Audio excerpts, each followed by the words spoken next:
Bismillah. Assalamualaikum warahmatullahi wabarakatuh. Innal hamdalillah nahmaduhu wa nasta'inuhu wa nastaghfiruh wa natubu ilaihi wa na'udzu billahi min syururi anfusina wa min sayyiati a'malina. May yahdihillahu fahuwal muhtadi wa may yudlil falan tajida lahu waliyyan mursyida. Asyhadu an la ilaha illallah wahdahu la syarika lah wa asyhadu anna Muhammadan abduhu wa rasuluh la nabiyya ba'dahu amma ba'd. Fa inna asdaqal kalami kalamullah wa ahsanal huda huda Muhammadin sallallahu alaihi wa alihi wasallam wa syarrul umuri muhdatsatuha wa kullu muhdatsatin bid'ah wa kullu bid'atin dhalalah wa kullu dhalalatin finnar amma ba'du. Pemirsa Rasyad TV dimanapun antum berada, rahimani wa rahimakumullah, alhamdulillah kita bersyukur kepada Allah Subhanahu wa taala di pagi hari ini kita diperkenankan Allah untuk dapat bersuah di kajian kita rajin rutin membahas kutayyib ma la yas'u atfalul muslimina jahlahu, yaitu perkara-perkara yang tidak sepatutnya anak-anak kaum muslimin tidak mengetahuinya atau tidak mengenalnya atau jahil tentangnya. Dan di kesempatan yang lalu kita sudah menyelesaikan dari bab tentang salat ini, yaitu pertanyaan hingga ke-21, yaitu tentang salat ya. Terakhir kita telah membahas tentang apa yang dimaksud khusyuk di dalam salat. Ya. Khusyuk adalah anggota tubuh yang diam atau tenang dan menghadirkan hati di dalam salat ya. Dan juga yang perlu kita pahami bersama bahwasanya khusyuk itu sebenarnya adalah al-khudu' ya, wal istikanatu wat tadallul lillahi tabaraka wa ta'ala. Yang namanya khusyuk itu adalah khudu' ya, artinya ketundukan dengan tenang. Al-istikanah artinya diam ya, tenang, tidak banyak bergerak ya. Wat tadallul artinya merendahkan atau menghinakan diri kepada Allah Subhanahu wa taala ya. Atau juga katakan tadallul al-qalbi wa khaufu min Allah taala, yaitu merasa hinanya atau rendahnya hati dan rasa takut kepada Allah Subhanahu wa taala. Nah, dan diterangkan oleh para ulama bahwasanya kata khusyuk ini itu disebutkan lebih dari 15 kali di dalam Al-Qur'anul Karim. Dan para ulama menerangkan wa mahallul khusyuk al-qalb. Tempatnya khusyuk itu asalnya adalah di dalam hati, tapi wa yadhharu atharuhu 'alal jawarih. Akan tetapi pengaruhnya itu akan muncul terhadap anggota tubuh ya, ta'ziman li hurumatillah. Itu sebagai bentuk sebagai bentuk pemuliaan atau pengagungan terhadap hurumatillah ya. Itu dengan sebagai bentuk pengagungan ya terhadap kemuliaan Allah Subhanahu wa taala ya. Wa imtitsalan li amrillah wa inqiyadan li hukmillah. Itu sebagai bentuk pengejawantahan atas perintah Allah dan ketundukan terhadap hukum-hukum Allah, wa bukaan min khasyatillah, dan sebagai ungkapan dengan tangisan ya karena takut kepada Allah azza wa jalla ya. Nah, oleh karena al-khusyuk itu adalah al-inkhifad wa sukun, yaitu merasa rendah, hina, dan tenang. Jadi khusyuk itu asalnya adalah di dalam hati, ketenangan hati, tapi ketenangan hati ini yang akan melahirkan apa? Melahirkan ketenangan anggota tubuh ya. Nah, itu yang telah kita bahas. Sekarang kita masuk ke pembahasan berikutnya, yaitu berkaitan dengan masalah zakat, ya. Dan kemudian masalah sedekah. Jadi pertanyaan 22 dan pertanyaan 23. Apa yang dimaksud dengan zakat? Ya, kita ajarkan kepada anak kita, zakat adalah hak yang wajib ditunaikan atau dikeluarkan. Berarti ini adalah sesuatu yang memang harus ditunaikan dari harta secara khusus. Dikatakan secara khusus, berarti ini tidak semua harta ada zakatnya. Hanya harta-harta yang khusus yang dia bisa dizakati atau dikeluarkan zakatnya. Dan hukumnya wajib. Kemudian juga ditunaikan terhadap golongan tertentu yang berhak. Jadi ada golongan muayyan, ya, yang dikatakan sebagai mustahik, yang berhak. Artinya tidak semua itu berhak mendapatkan zakat. Ya, dan kemudian juga di waktu yang tertentu pula, di waktu yang khusus pula. Dengan kata lain, zakat itu ada ketentuan waktunya. Apa ketentuan waktunya? Yaitu ketika sudah mencapai haul. Jadi zakat itu ada jenisnya, tidak semua harta itu bisa dizakati. Kemudian juga zakat itu ada ketentuannya, yaitu mencapai nisab. Ya, mencapai nisabnya. Dan kemudian dikeluarkan ketika sudah mencapai waktu tertentu, yaitu haul, ya, setahun penuh menurut kalender Hijriyah, dan ditunaikan kepada golongan yang juga tertentu, yaitu mustahik. Karenanya zakat merupakan salah satu rukun Islam dan termasuk sedekah yang wajib. Karena sedekah ada dua, sedekah yang mustahabah dan sedekah yang wajib. Yang diambil dari orang kaya, makanya zakat itu kewajibannya adalah bagi orang kaya. Makanya ada nisabnya. Ya, dan nisab ini adalah umumnya orang-orang yang dia memiliki kelebihan harta, ya, yang dia gunakan untuk kesehariannya, sehingga ada lebihnya inilah, ya, apabila itu terakumulasi mencapai nisab, maka wajib untuk dikeluarkan, diberikan kepada orang fakir miskin atau yang berhak. Nah, ya. Jadi kita insya Allah akan lebih detailkan lagi tentang zakat. Ya. Karena ini berkaitan, maka kita lanjutkan dulu dengan pertanyaan ke-23, ya, yaitu apa? Apa itu sedekah mustahabbah, sedekah sunnah? Kalau tadi zakat itu termasuk sedekah wajib. Ya, jadi dikatakan sedekah, tapi ada yang wajib. Jadi kata sedekah itu ada yang wajib, ada yang mustahabbah atau sunnah. Kalau sedekah mustahabbah, ya, artinya adalah sedekah selain daripada zakat. Ya, seperti dengan bersedekah dengan segala sesuatu dalam bentuk kebaikan di waktu kapan saja, maka itu termasuk sedekah. Ya, misalnya contohnya apa? Tabassumuka, ya, fi wajhi akhika sadaqah misalnya. Senyummu di hadapan wajah saudaramu adalah sedekah, ya. Bahkan juga sama, seorang suami yang mendatangi istrinya juga termasuk sedekah. Ya, dan kemudian juga sama riwayat yang berkaitan dengan bahwasanya setiap persendian itu ada sedekahnya. Ya. Jadi ini selain harta, ada pun yang termasuk harta seperti misalnya orang yang dia mengeluarkan sedekah, misalnya dia memberikan sesuatu ya dari hartanya, entah itu uang, pakaian, makanan, maka itu termasuk sedekah. Baik. Jadi ini adalah yang patut untuk kita pahami bersama. Nah, kemudian apa bedanya zakat dan sedekah? Ya, zakat itu sendiri secara asal kata lughah, ya, itu berasal dari kata an-nama, yaitu pertumbuhan, ya. An-nama atau pertumbuhan juga berasal dari kata apa namanya? Ar-rai. Ar-rai itu artinya nafkah atau penghasilan atau pendapatan. Wal barakah, keberkahan, wat tadhir, dan uh, pensucian, yaitu pembersihan, ya. Nah, jadi zakat itu sendiri, ya, kalau kita perhatikan dia punya akar kata, ya, yang sama dengan kata zakah, yaitu artinya sesuatu yang digunakan untuk membersihkan dan mensucikan. Makanya di antara maknanya tathhir, ya. Karena orang berzakat sejatinya dia sedang membersihkan hartanya, ya, dia sedang mensucikan hartanya dengan cara zakat. Karena dia meyakini zakat itu adalah sesuatu yang dapat menambah dan menumbuhkan dan mengembangkan hartanya. Karena harta tidak akan habis dengan cara disedekahkan, termasuk dizakati.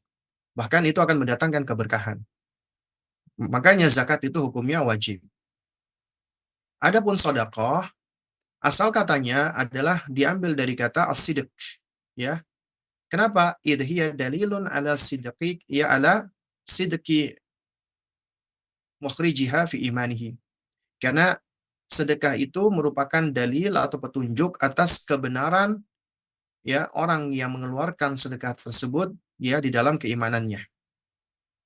Nah, itu dimaksud dengan sedekah. Makanya orang yang sedekah itu bukti atas keimanan. Ya, maka dikatakan apa namanya? Wasadaqatu burhan ya. Dan sedekah itu adalah bukti yang nyata. Nah, itu makna secara bahasa. Adapun makna secara istilah, secara syar'i, terminologi, maka dikatakan az-zakatu hiya at-ta'abbud lillahi azza wa jalla, yaitu adalah salah satu bentuk ibadah kepada Allah, karena zakat ini ibadah. Ya, salah satu ibadah kepada Allah azza wa jalla bi'i'ta'i ma aujabahu min anwa'iz zakat min anwa'iz zakawati ila mustahiqiha ala hasabi ma bayyanahu asy-syar'u. Ya. Jadi adalah at-ta'abbud, bentuk peribadatan kepada Allah Jalla wa Ala dengan cara mengeluarkan apa yang diwajibkan dari berbagai macam bentuk zakat kepada yang berhak menerimanya ya sebagaimana yang diterangkan oleh syariat. Artinya ada kekhususan harta, ada kekhususan spesifikasi, juga kekhususan siapa yang berhak menerimanya, dan ada kekhususan penentuan waktunya. Itulah zakat.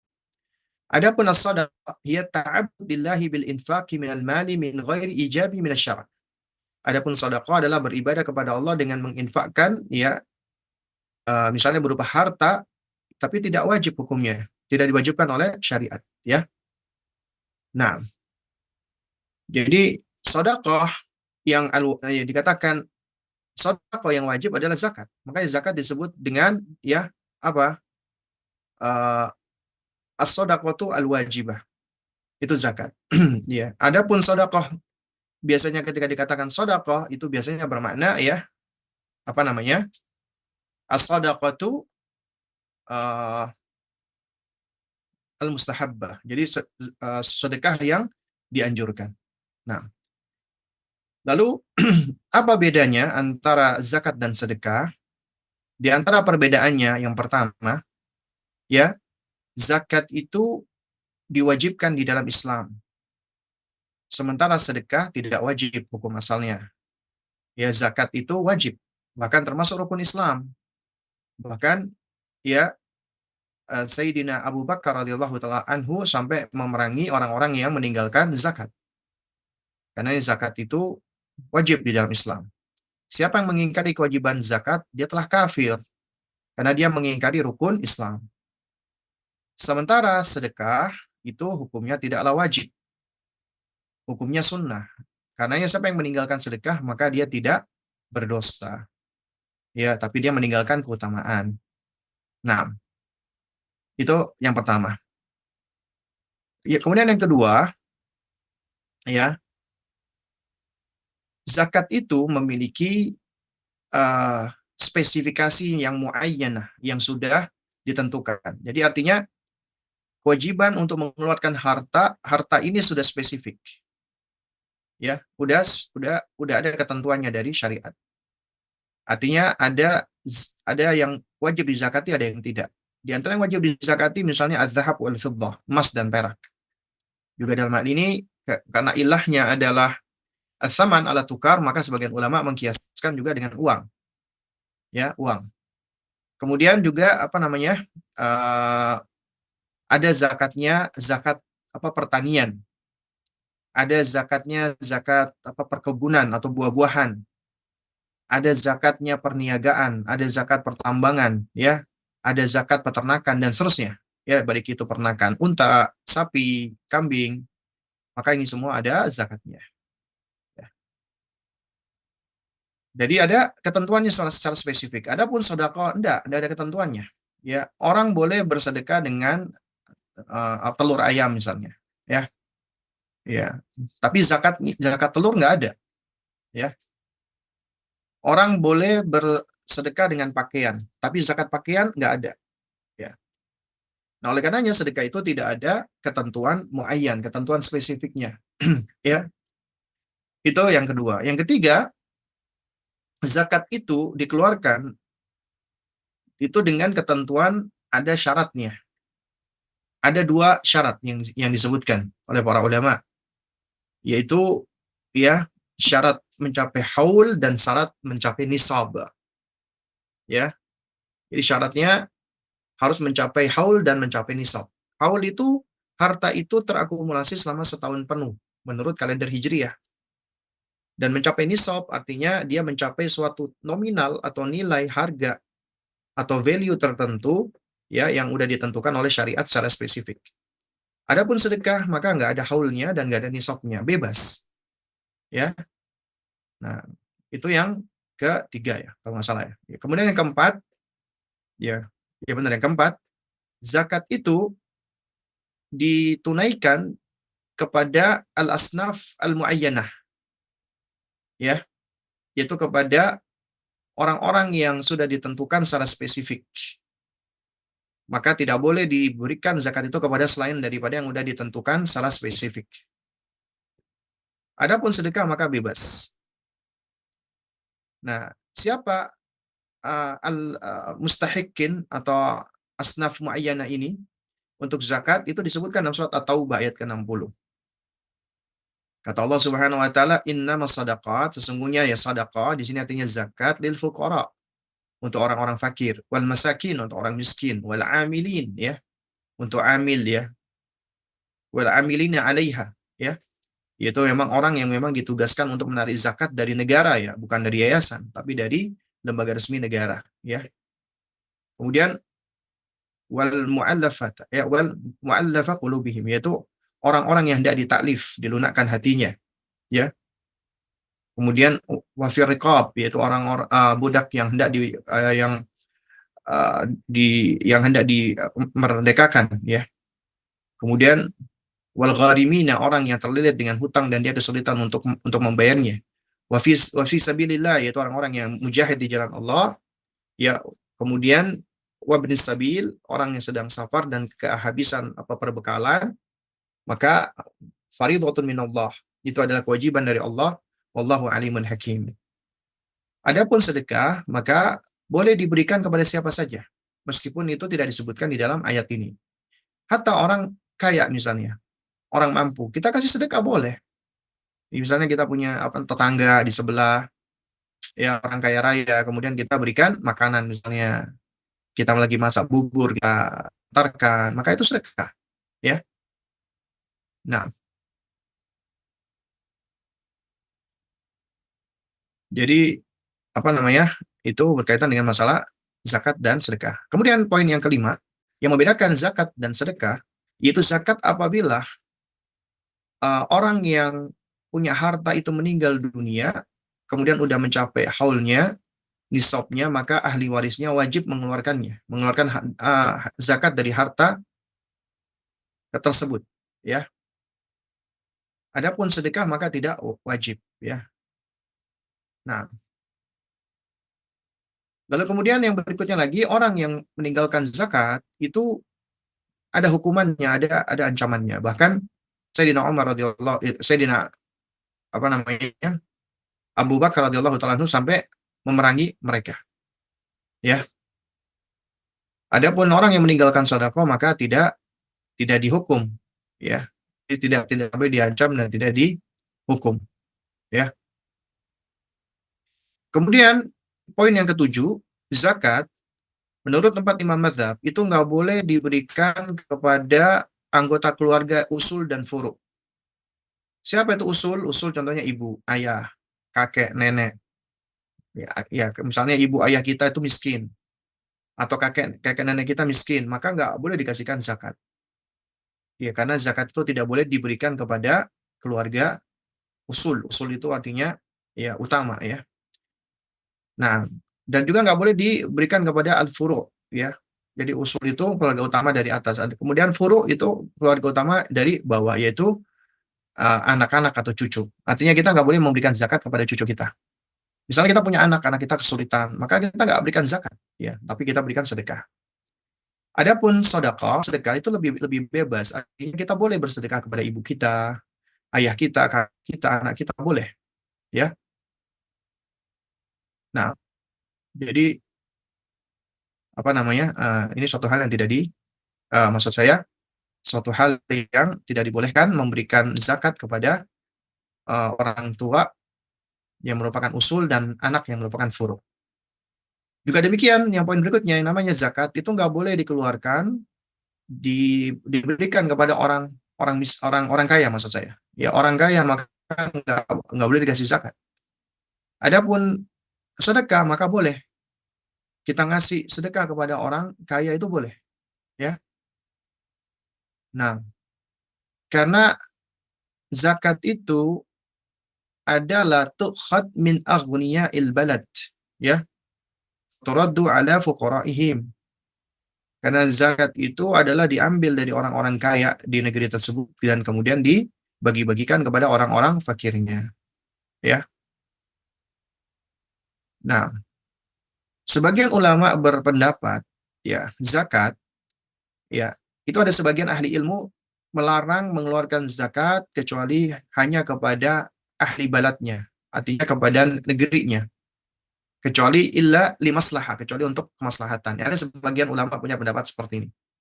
Adapun sedekah maka bebas, mau diberikan kepada qarib atau ba'id boleh, yang dekat ataupun yang jauh boleh. Kemudian juga zakat nggak boleh diberikan kepada orang kafir, orang musyrik, itu nggak boleh. Ya orang murtad, orang kafir, orang musyrik tidak boleh diberikan zakat. Beda sama sedekah, sedekah boleh dibagikan kepada mereka, ya. Nah, kemudian juga yang nggak kalah penting lagi, zakat nggak boleh kalau tadi diberikan kepada ayah, ibu, kakek, nenek kita nggak boleh, anak kita, cucu kita juga nggak boleh. Maka demikian zakat juga nggak boleh kita berikan kepada istri kita, ya. Tidak boleh diberikan kepada istri kita. Tapi kalau sedekah boleh, ya. Memberikan sedekah kepada istri boleh, ya. Lalu kemudian zakat itu adalah sesuatu yang seringkali bersifat materi, ya karena di situ adalah ada barang ya, ada properti dan yang semisalnya, ada sesuatu yang punya nilai nilai jual atau nilai beli ya, ada harganya, ya. Jadi itu yang dimaksud dengan zakat, ya. Nah, adapun sedekah maka itu termasuk baik itu materi ataupun non materi. Ya, makanya dikatakan sedekah itu ala jami'i a'malil bir. Semua bentuk amalan-amalan kebaikan maka itu bisa menjadi sedekah. Bagaimana ya uh, Nabi SAW juga menjelaskan bahwasanya ya wa kullu ma'rufin sadaqah. Setiap kebaikan itu adalah sedekah, ya. Nah, hingga para ulama seperti Al-Imam Ibnu Battal mengatakan ya bahwasanya hadis Nabi kullu ma'rufin sadaqah, setiap yang baik itu sedekah. Hadza ya dalun ala apa namanya? Dalla hadzal haditsu ala anna kulla syai'in yaf yaf'aluhu al-mar'u aw yaquluhu min al-khairi ya yuktab lahu bihi sadaqah. Hadis ini menunjukkan bahwa ya setiap sesuatu yang dilakukan atau diucapkan dari kebaikan maka akan dicatat sebagai sedekah, ya. Nah, jadi dari sini kita bisa lihat adanya perbedaan antara zakat dan sedekah, ya. Lalu kemudian apa manfaat daripada zakat, ya, dan juga sedekah? Kita tahu ya asalnya ibadah itu atau amal-amal ma'ruf, amal kebaikan itu ada dua macam. Yang pertama adalah ya ibadah qasirah atau amal qasir. Ya, artinya amal qasir, artinya amal yang dikerjakan oleh seorang hamba dan kebaikan itu qasir, terbatas manfaatnya untuk dirinya saja. Seperti contohnya sholat, doa, haji, umroh, dan yang semisalnya. Artinya dia melakukan amalan itu dan manfaatnya secara asal itu terbatas untuk dirinya saja. Tapi ini adalah pondasi karena seseorang harus memperbaiki dulu apa yang ada di dalam dirinya. Makanya Allah mengatakan ku anfusakum, jagalah dirimu. Artinya diri kita ini lebih utama untuk mendapatkan kebaikan dan mengamalkan kebaikan. Karena siapa yang mengamalkan kebaikan, insya Allah akan mendapatkan kebaikan pula. Jadi dalam hal ini yang patut untuk kita pahami bersama adalah seseorang ketika dia melakukan amalan, amalan itu adalah amalan yang manfaatnya untuk dirinya, maka itu suatu hal yang menjadi fundamental. Kenapa? Karena itu kaitan antara dirinya dengan Allah atau kita sebut dengan hubungan vertikal. Karena dia sedang memperbaiki koneksi atau alaqah dengan Allah, Rabb-nya. Itu yang pertama.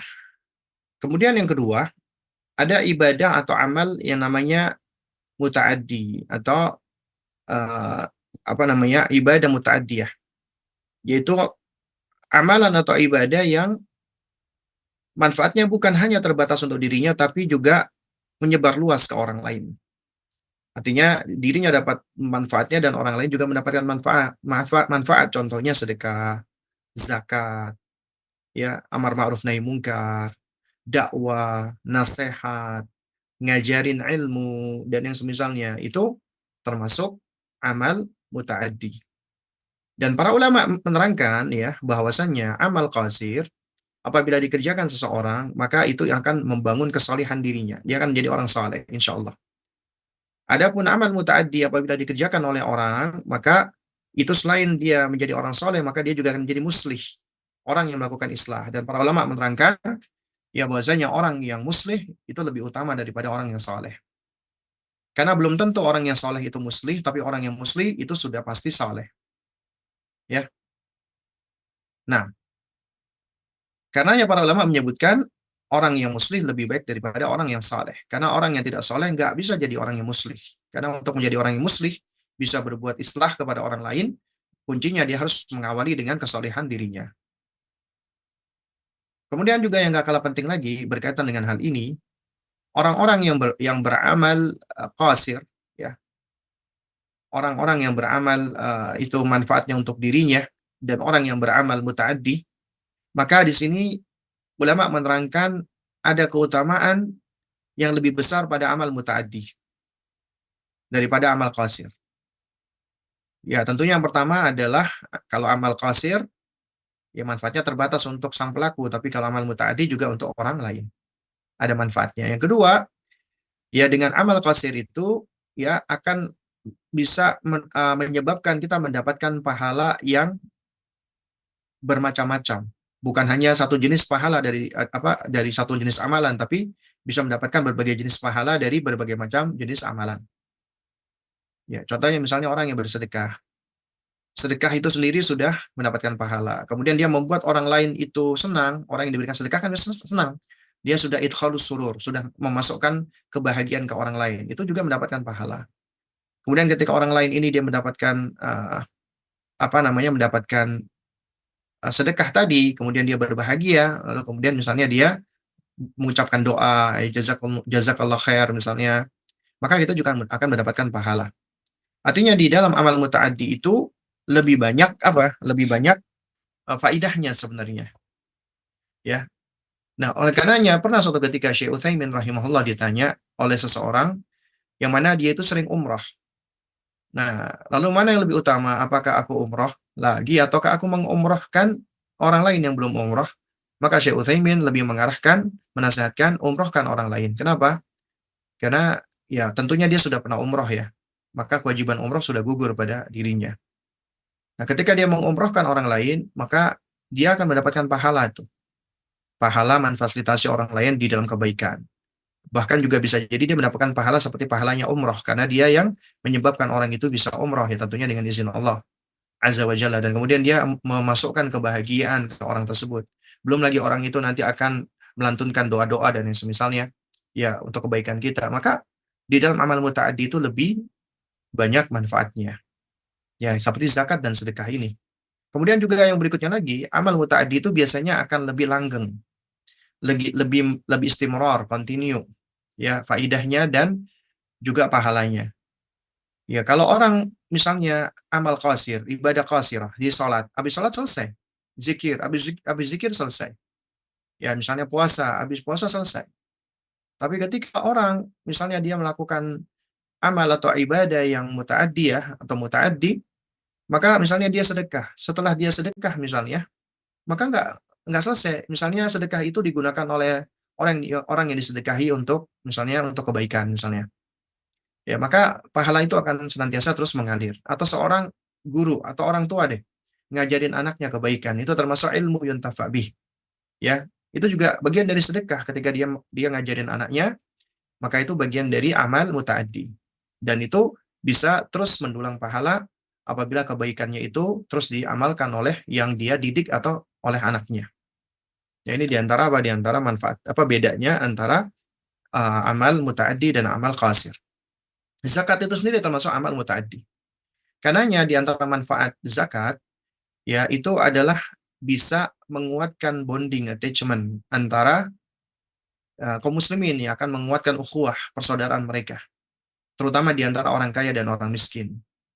Karena tabiat manusia, fitrah manusia itu senang mencintai dan menyenangi orang yang berbuat baik kepadanya, yang berbuat ihsan padanya. Maka jiwa manusia akan senang kepada orang tersebut. Makanya dengan orang berzakat, maka orang-orang yang melakukan zakat tuh umumnya adalah orang-orang yang kaya sebenarnya, orang-orang yang aghnia, ya asalnya demikian. Dan kemudian dibagikan kepada diantaranya kepada fuqara wa masakin, maka fuqara wa masakin ini dia akan semakin cinta, semakin sayang, ya, dan itu akan menguatkan kasih sayang, ya. Kemudian yang kedua, dengan zakat, zakat itu ternyata bisa membersihkan. Makanya di antara maknanya adalah tathhir.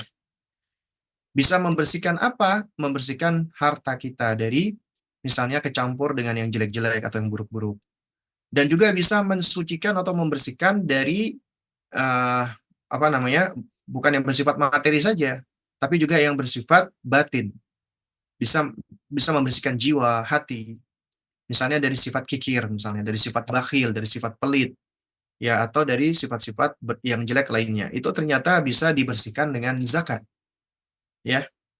Makanya Allah Subhanahu wa taala ketika berbicara tentang zakat di dalam surat At-Taubah ayat 103, kata Allah Subhanahu wa taala, "Ya khudh min amwalihim shadaqah."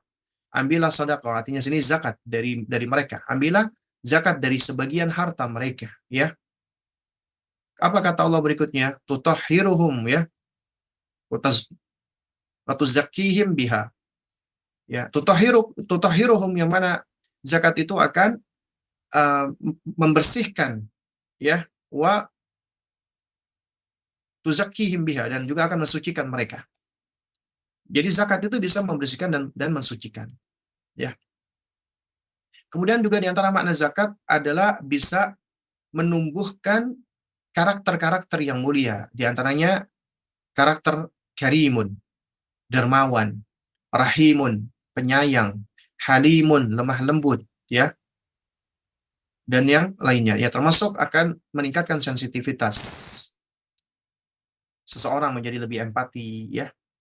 Maka ini akan menumbuhkan apa? Sifat-sifat atau karakter-karakter yang baik, ya. Lalu kemudian juga dengan zakat, zakat itu tidak akan mengurangi harta, malah akan menambahkan dan mengembangkan harta, terutama akan memberikan keberkahan. Makanya tidak ada orang miskin gara-gara berzakat, malah dia akan semakin kaya. Tidak ada orang miskin gara-gara dia bersedekah, malah akan semakin kaya. Jadi ada seorang pengusaha, ya, dia pernah mengatakan bahwa dahulu dia cerita, dahulu ketika dia belum belajar Islam, belum mengaji maksudnya, usahanya dia selalu gagal. Dan dia orang yang sangat perhitungan, alias pelit lah, ibaratnya seperti itu. Dan itu membuat dia akhirnya seringkali gagal. Bikin usaha gagal, bikin usaha gagal. Akhirnya ketika dia udah ngaji, dia belajar, lalu kemudian akhirnya dia ternyata ya memperbanyak sedekah. Dan dia merasa bahwasanya dengan memperbanyak sedekah, ya subhanallah, ya itu ternyata uangnya, hartanya tidak tidak semakin berkurang, malah semakin bertambah. Terus bertambah terus. Karena yang namanya sedekah tidak akan mengurangi harta. Tidak akan membuat orang menjadi miskin, malah akan menjadi orang semakin kaya. Ya. Kenapa? Karena Allah Subhanahu wa taala yang akan menggantikan. Makanya Allah Subhanahu wa taala mengatakan, ya wa ma anfaqtum min syai' fa huwa yukhlifuhu. Segala sesuatu yang kamu nafkahkan untuk Allah, maka Allah akan ganti. Dan apa yang Allah gantikan tentu jauh jauh lebih baik daripada apa yang kita miliki. Ya. Kenapa? Wa huwa khairur razikin. Karena Allah adalah yang paling baik di dalam memberikan rezeki. Ya. Nah, oleh karenanya Nabi SAW juga pernah menyebutkan sebuah hadis, hadis qudsi. Allah Subhanahu wa taala berfirman, ya, anfik ya ibna Adam, ya, unfik alaika. Hendaknya kalian berinfak wahai anak Adam, maka aku pun akan berinfak kepada kalian. Itu kata Allah Subhanahu wa taala, ya. Nah, lalu kemudian juga uh, ada ada ancaman bagi mereka yang meninggalkan zakat, ya. Bagi mereka yang meninggalkan zakat, maka akan Allah sediakan ancaman. Di antaranya di dalam surat At-Taubah 35, Allah Subhanahu wa taala berfirman, ya, walladzina yaknizuna adh-dhahab wal fiddata wa la yunfiqunaha fi sabilillah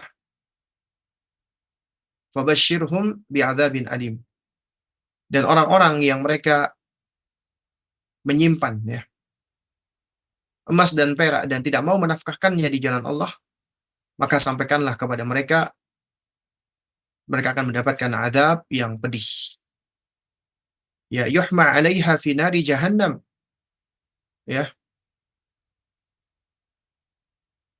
yuhma 'alaiha fi nari jahannam fatuqwa biha khibahuhum wa junubuhum wa dhuhuruhum. Yaitu di suatu hari di mana emas perak itu dipanaskan di dalam neraka jahanam, lalu dibakar, ya, dengan emas perak yang lebur tadi, yang panas tadi, ya, itu dahi-dahi mereka, lambung mereka dan punggung mereka. Kemudian dikatakan kepada mereka, hadza ma kanaztum li anfusikum. Inilah dulu harta bendamu yang kamu simpan untuk dirimu sendiri. Maka fadzuqu ma kuntum taknizun. Maka rasakanlah sekarang akibat dari apa yang kamu simpan tadi, yang kamu kumpulkan tadi. Jadi orang yang ngumpulin uang, ngumpulin harta, nggak mau dinafkahkan, nggak mau dikeluarkan, ya maka kelak harta yang dia kumpulkan itu akan menjadi apa? Sesuatu yang akan mengazab mereka. Sebagaimana kata Allah di sini. Dia simpan emas dan perak, nggak dinafkahkan karena Allah. Maka dia mendapatkan siksa. Apa siksanya? Emas dan perak itu akan dilebur, dibakar, hingga mendidih, kemudian mereka akan dibakar dahinya, lambungnya, punggungnya. Ya, waliyadzubillah, waliyadzubillah. Ya.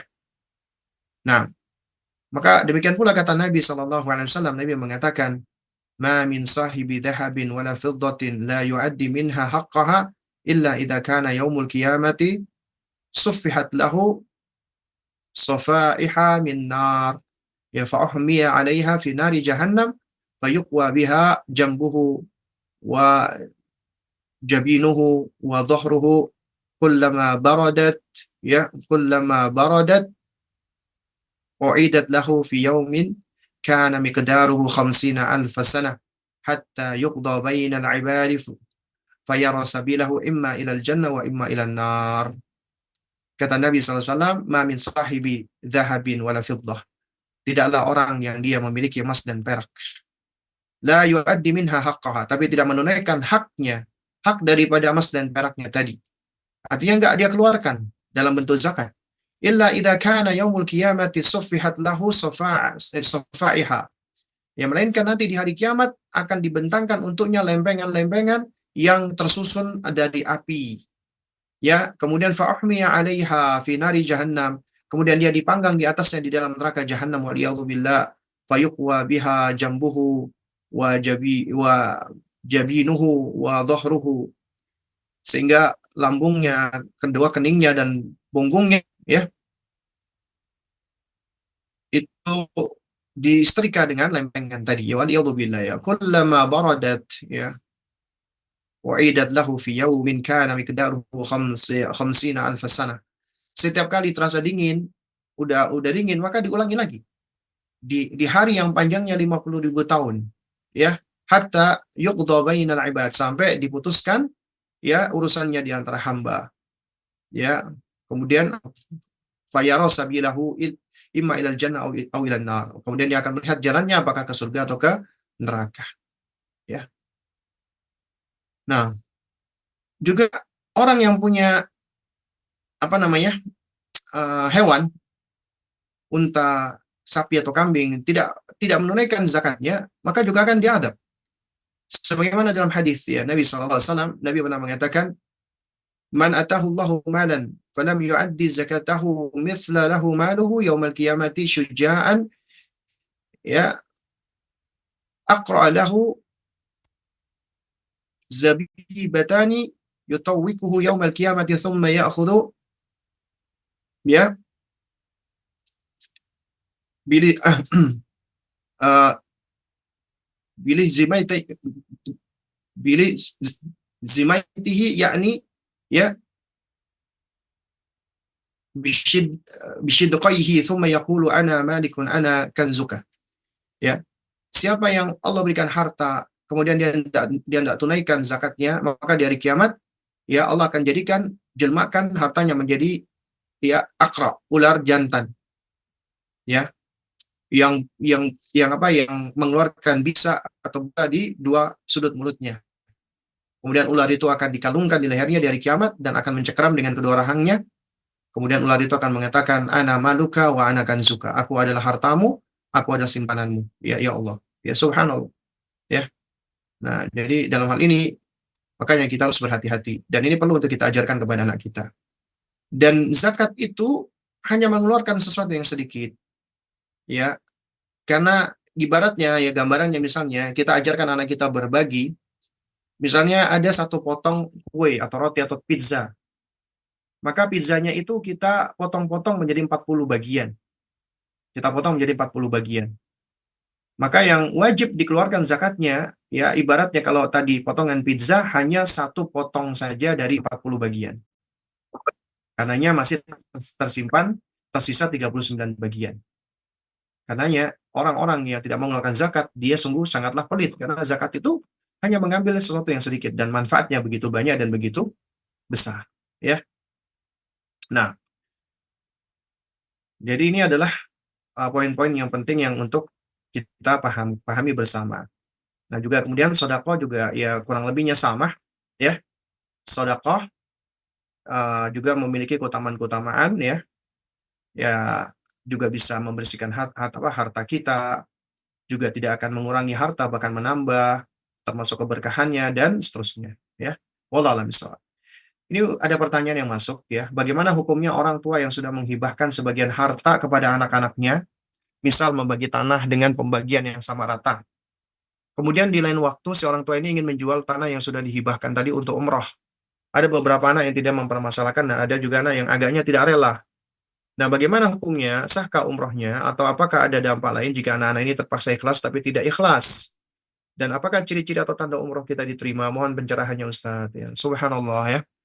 Jadi yang pertama sesuatu yang sudah yang sudah dihadiahkan, yang sudah dihibahkan, yang sudah dibagi-bagi, ya itu sebenarnya sudah tidak boleh lagi diungkit-ungkit.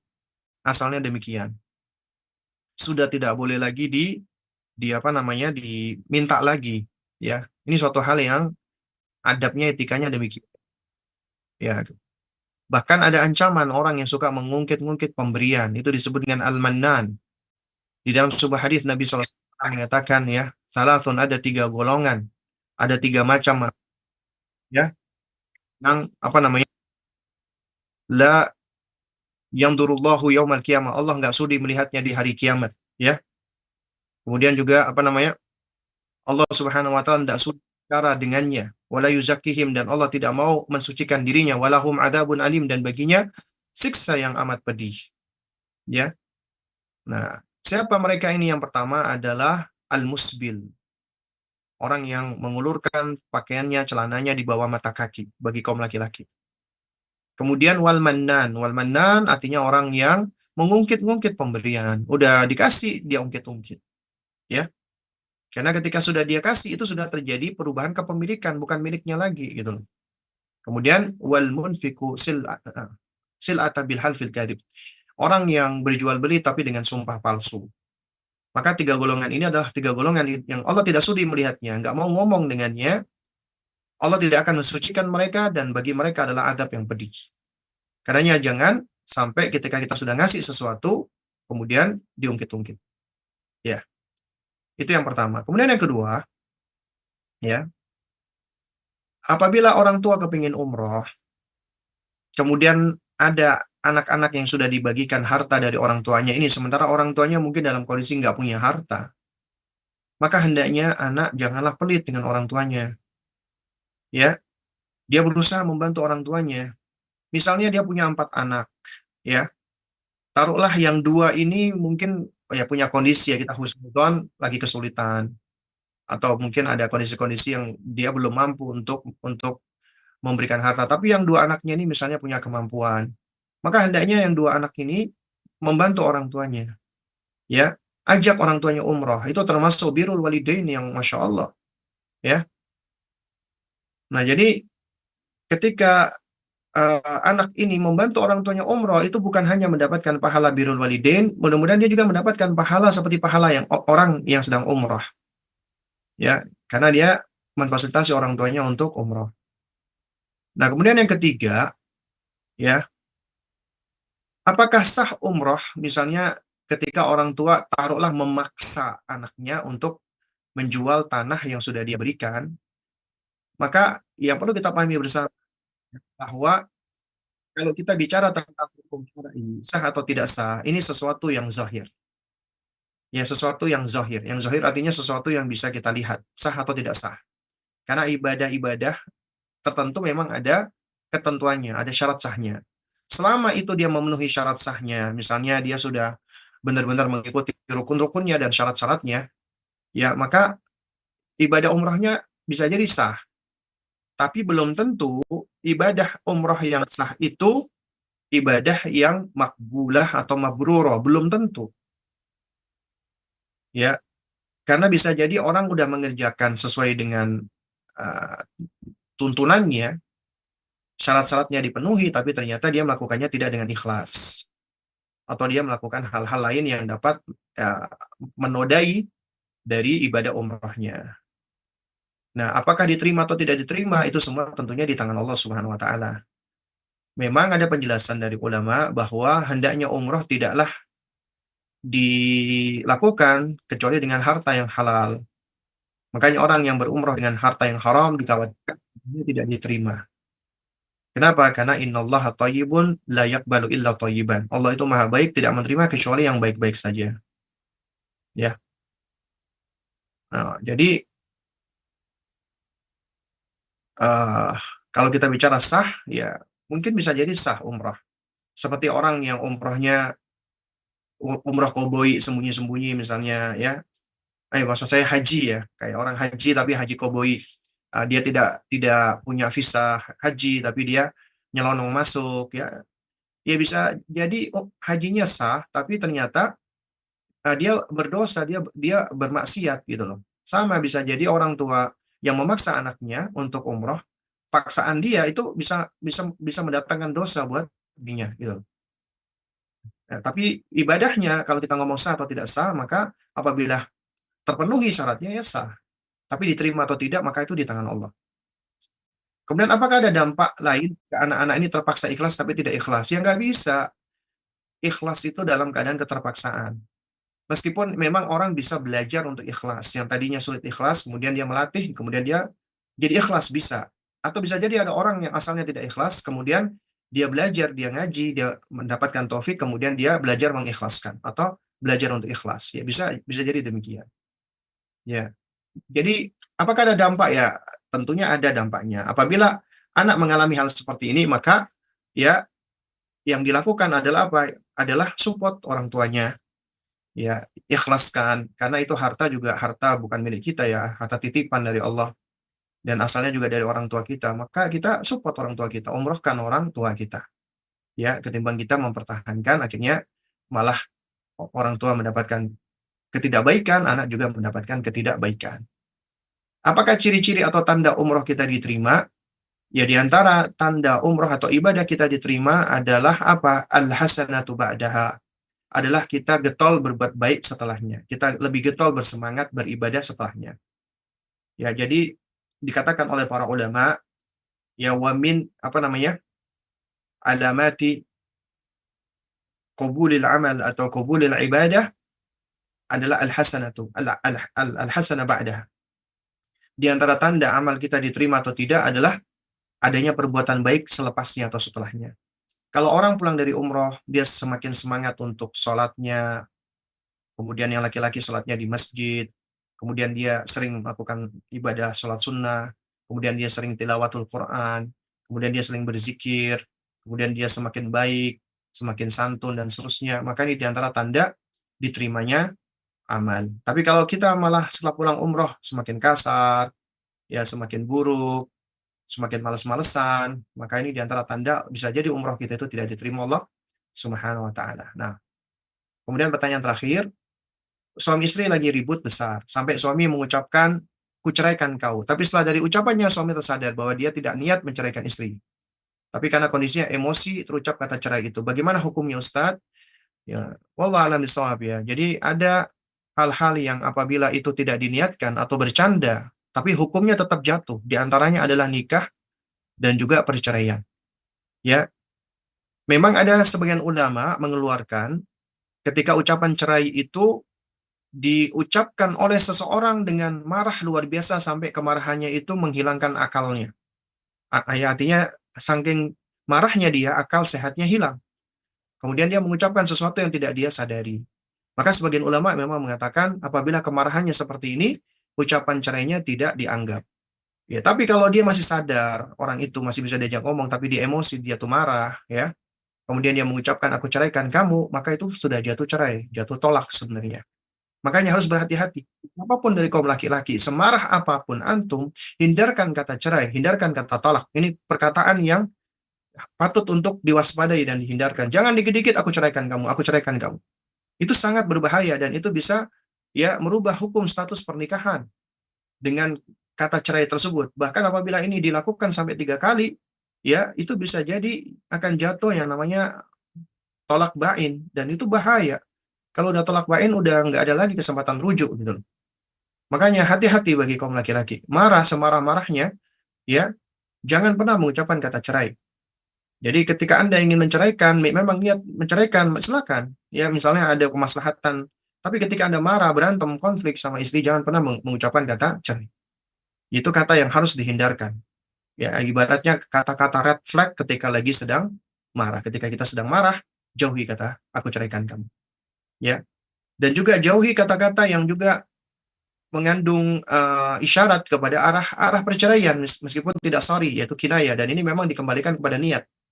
Misalnya aku pulangkan kamu ke rumah orang tuamu, angkat kakimu dari ya aku tidak mau melihat kamu lagi ya. Ya, misalnya kalimat-kalimat seperti itu maka dikembalikan kepada niatnya. Kalau niatnya cerai jatuh cerai, kalau niatnya tidak cerai maka tidak jatuh cerai. Tapi kalau dia mengucapkan aku ceraikan kamu, itu udah kata-kata yang sorry. Maka kata yang sorry ada niat atau enggak niat jatuh cerai. Ya, jatuh cerai. Kecuali tadi ada sebagian ulama ya, bukan semuanya, itu memang mengeluarkan kondisi ini ketika orang itu lagi kehilangan akalnya, nggak sadar, ya, sebagian ulama menyebutkan maka tidak jatuh cerai. Ya, ya wallah alam bissawab. Baik. Mungkin ini yang bisa disampaikan di kesempatan kita pada pagi hingga menjelang siang hari ini. Mudah-mudahan yang sedikit ini bisa memberikan manfaat. Barakallahu fikum jami'an. Aku lu qouli hadza wa astaghfirullah li wa lakum. Subhanakallahumma wa bihamdik asyhadu an la ilaha illa anta astaghfiruka wa atubu ilaik. Wassalamualaikum warahmatullahi wabarakatuh.